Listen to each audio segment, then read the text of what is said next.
Oh, you're back. Well, thanks for stopping in, hanging with me here. Let's talk about the rest of my EDC.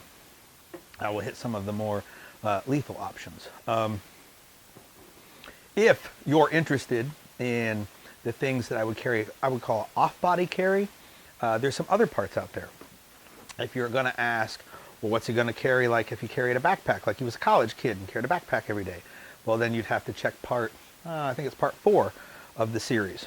Or if you said, hey, I want to carry a rifle every day, and you wanted to see how I set up a sneaky bag to carry a AK, or hell, even how I carried an AR in a sneaky bag, I got a video for that too. Check out part 5, maybe part 6 or 9 or something else like that. There'll be more of those things as well. But on my body, the more lethal items that I have, we'll get into that as well. And so following the theme that you got with the lights, we'll talk about knives, fighting knives, utility knives. So my fighting knife is this guy right here. It is a TDI knife from K-Bar, and this is probably like the 6th or 7th time it's ever been out of the sheath. It's sharp, it stays sharp. I don't fuck around with it and like clean my fingernails or pick my nose with it. It needs to be functioning to stick people with. I like this knife because it's pretty affordable, and if I have to use it, I'll never get it back. Like I could buy a $500 custom knife, and if I ever cut someone with it, I'll never see it again. The police will take it, it will disappear into the nether, and I certainly won't have a backup one for someone to bring me, so that when I leave the police station or the county jail or whatever, wherever they take you after a lethal force incident, wherever it happens for you, when I leave there, I'm leaving armed. If I have a $500 custom knife, I'm not leaving with a backup one because I'm not spending $1,000 for 2 knives. So this guy's pretty affordable. The sheath fucking sucks. So Dave White over at NSR whipped out this badass sheath. And this is the 2nd generation one, I think. It's also affordable, and Dave sells them together, so you can get them together. What's really cool about this one, it's in the Tremis colorway, gray and yellow. You can't get that, but it's also got the Tremis Dynamics cut. So the normal one has more of a squared edge, but I'm short, and so everything's kind of pressed together. And when I ride my bicycle and my legs are pedaling the bike, it would poke that corner, so I had Dave make me one with the corner nipped off. But he doesn't offer it. Like the TD cut you all want, and you need to pester Dave on the social medias and tell him this is the way it needs to be. Now, so that is my fighting knife. I also carry a utility knife, and it's not like a utility knife that uses a razor blade, although those work fine. I carry one in my range bag. This is just a standard pocket knife. While I'm not telling you don't need to know how to fight with one, you should be able to fight with anything you carry, have some level of proficiency in it. This knife is slower to deploy, so it's not ideal for a fighting knife, but it's great that I can use it to cut open my cardboard boxes, make some negative targets in my shoot steel targets, clean my fingernails with it, open my mail, and when it gets all dull or I'm prying and I chip the blade, it's not the knife I might depend on to save my life. It's meant for doing utilitarian stuff. This one's a Ratworks some model or other. Bill McKay over at Ratworks gifted me this at class, and it's chain driven. I was like, Bill, there's like 70 parts to your fucking knife. Well, apparently what those 70 parts do is make the knife so that there's less stresses on the parts for opening and closing. So it will like open and close in like 7 billion times without getting any weaker. So it's a brilliant design as far as longevity goes. Knife's been working for a couple years, no issues at all. All right, I know. Now we're getting to the good stuff. Primary life-saving device is this Smith & Wesson M&P 2.19. I consider this the perfect handgun. It is the right size for fighting, the right size for carrying. It's as reliable as anything on the market, and it's skinnier and more, I'm going to say, ergonomic, less sharp than a Glock with its big square edges everywhere. I don't feel like I'm holding a 2x4 with a 2x4 slide that doesn't conceal well because of its girth. So with this back strap, and I undercut the trigger guard, gave it a gas pedal cut. I do that in every gun that I own. Changed the sights. These are XS Big Dot DXT2s. I don't even know if we can get it to focus in there or not. But the 2s are an optic yellow, and I'm really liking those. They just started with those. Most of my guns have the DXT, I guess the ones, I guess they're going to call them, but they're white. Have those in a bunch of guns, but I got a few with the 2s. The yellow, I'm really digging it. This particular gun also has some Apex stuff in it, like the whole kit. I got one to test and try out, and thousands of rounds later, it's just as reliable as the stock stuff, and it feels different.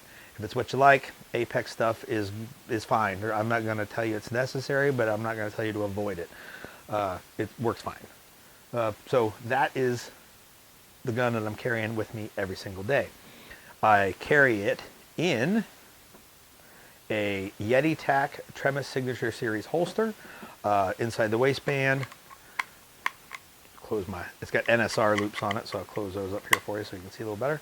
So this is the holster with the extra eyelet, which I think is mandatory on every holster that is made for purposes I talked about in the video for this holster. So I keep this gun in this holster all the time.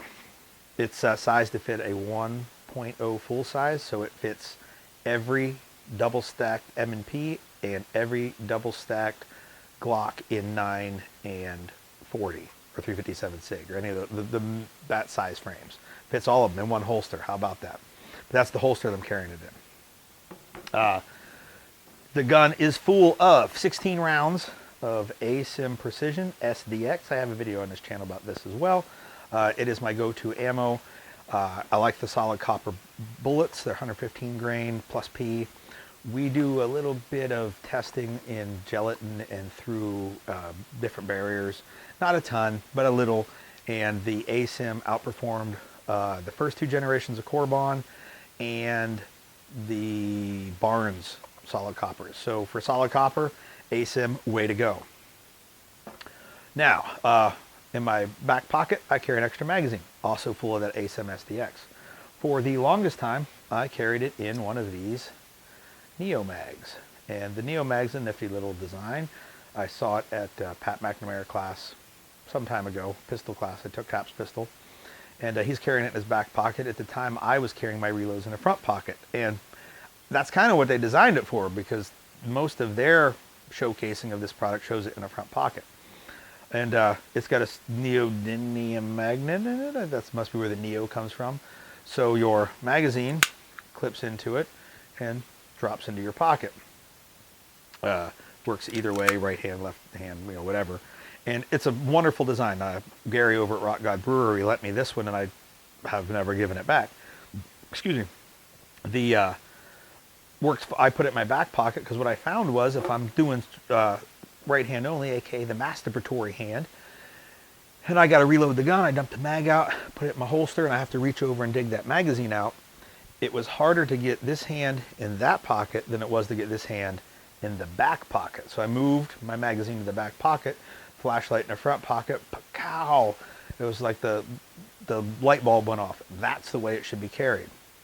So carrying it over there with my wallet in that pocket worked okay, but I had some ideas, so I got a hold of Christian Green over at Green Force Tactical and said, dude, I got an idea. And I sketched something out, took a picture of it with my phone and sent it to him. And he's like, man, have you been hitting the Hobbit weed? And the next day I got a shipment notification for a prototype. So this is what I've been carrying for a little while now.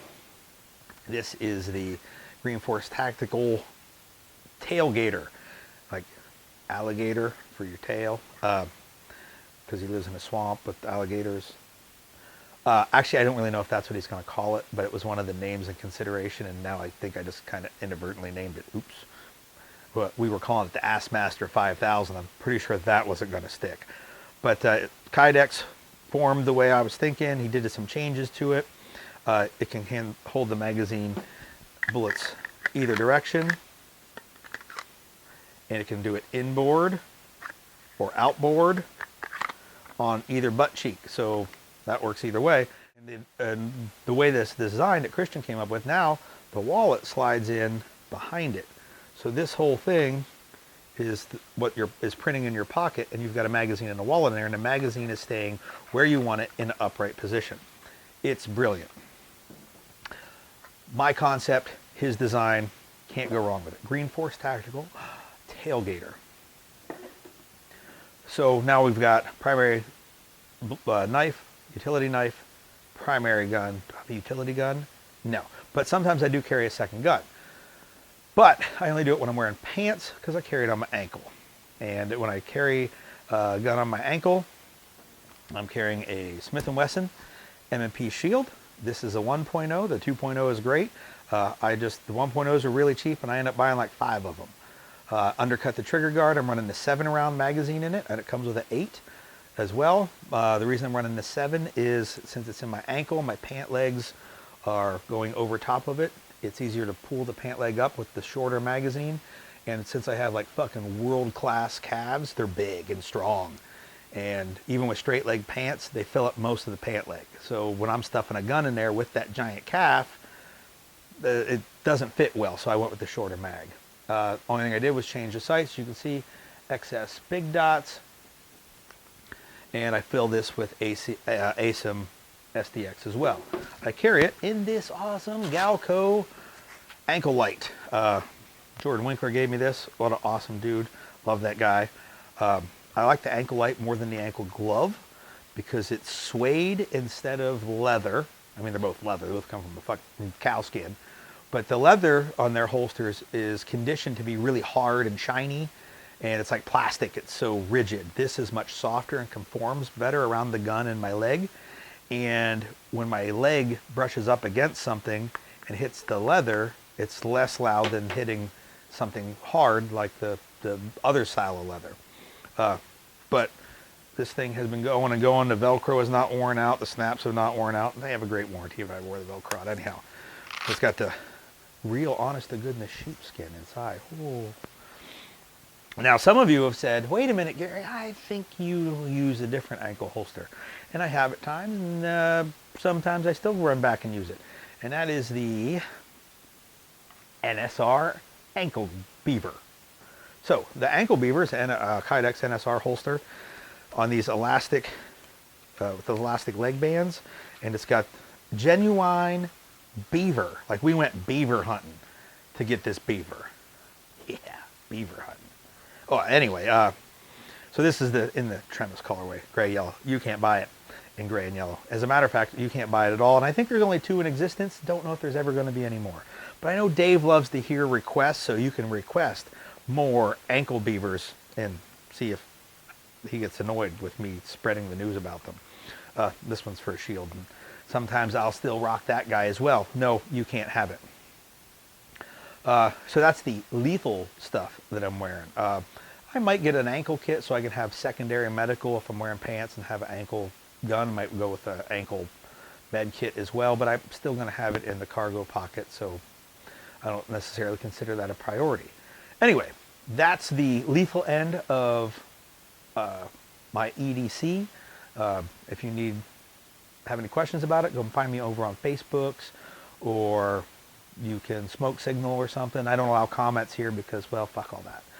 And you guys take it easy out there, and see you next time.